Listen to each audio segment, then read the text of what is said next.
a revolução em ciência tem de ser a revolução científica dos séculos XVI e XVII, que em um pouco mais, quase um século e meio, mais ou menos, modificou radicalmente a nossa visão do universo e também da forma como pensamos sobre ele.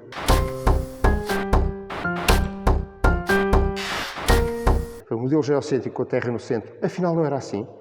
Com o Copérnico, Kepler e Galileu percebeu-se que o Sol estava no centro do Sistema Solar e a Terra era apenas mais um planeta, que não existiam esferas nenhumas, que a matéria que constitui os planetas não é diferente, não é uma matéria como etérea, mais uma vez, o etéreo vem dessa matéria incorruptível de que seriam feitas as estrelas, etc.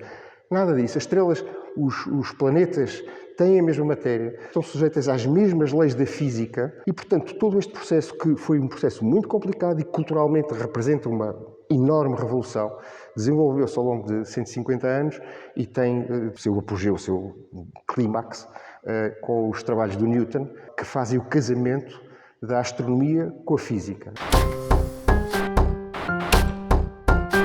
Além do mais, com o Newton estabeleceu-se a base de toda a física clássica, aquilo que seria a física clássica, e mais do que isso, neste processo, culminando, como eu digo, em Newton, criou-se uma nova forma de pensar.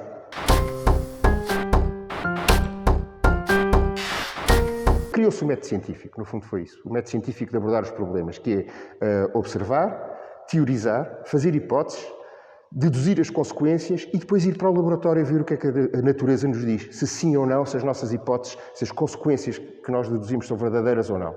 Se são verdadeiras, temos boas razões para, a posteriori, para acreditar mais na nossa teoria. Se, pelo contrário, a natureza contradiz as nossas previsões, quer dizer que a nossa teoria é para ir para o lixo. E desde essencialmente o final do século XVII, desde o final desta revolução científica, é assim que se constrói ciência, é assim que se constrói conhecimento e, portanto, esta, para mim, foi a maior revolução na forma de fazer ciência, eu diria, de todos os tempos.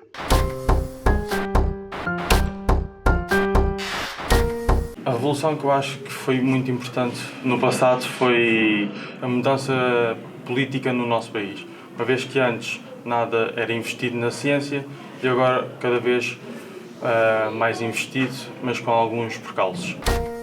Antes do 25 de Abril, a ciência estava sempre sujeita a restrições políticas / ideológicas e a um escasso investimento do Estado.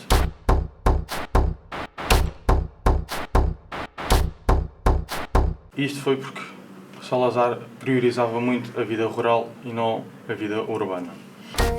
As faculdades e as instituições científicas estavam limitadas à liberdade académica, isto é, muita da gente não conseguia entrar na faculdade ou porque não tinha dinheiro ou porque não tinha capacidades. Essas capacidades, muitas das vezes, Salazar não priorizava, uma vez que quem não tivesse essas capacidades era uma perda de tempo. Já Salazar dizia isso.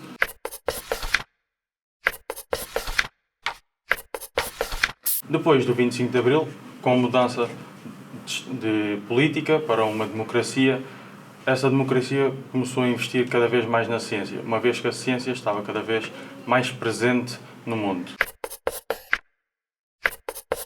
Agora, a revolução que nós precisamos de implementar mesmo é esta ideia de que os cientistas têm de descer do pedestal, têm de explicar as coisas e não é uma perda de tempo explicar como deve ser o que está a acontecer na ciência para o público em geral. Pelo contrário, não o fazer é um perigo, é um risco. Há um maior investimento estável neste ramo da ciência. A captação de jovens para ficar em Portugal, o Estado está a gastar imenso dinheiro no conhecimento deles e eles não conseguem ficar cá porque não têm capacidades financeiras nem sociais, entre muitos outros aspectos para isso. A ideia de que a divulgação científica é muito importante é uma coisa relativamente recente. Eu diria que, se quisesse pôr uma fronteira, poria nos anos 80, do século passado, com o Carl Sagan, por exemplo, mais uma vez um astrónomo.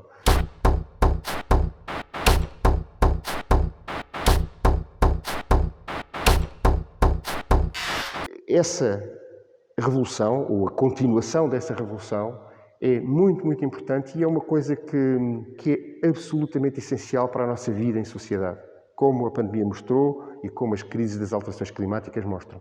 Também as desigualdades regionais, acho que Portugal devia trabalhar melhor isso, uma vez que daqui a pouco tempo toda a gente estará aqui no litoral e muita pouca gente no rural, e no rural estarão mais idosos e será mais difícil o desenvolvimento aí da ciência e pronto.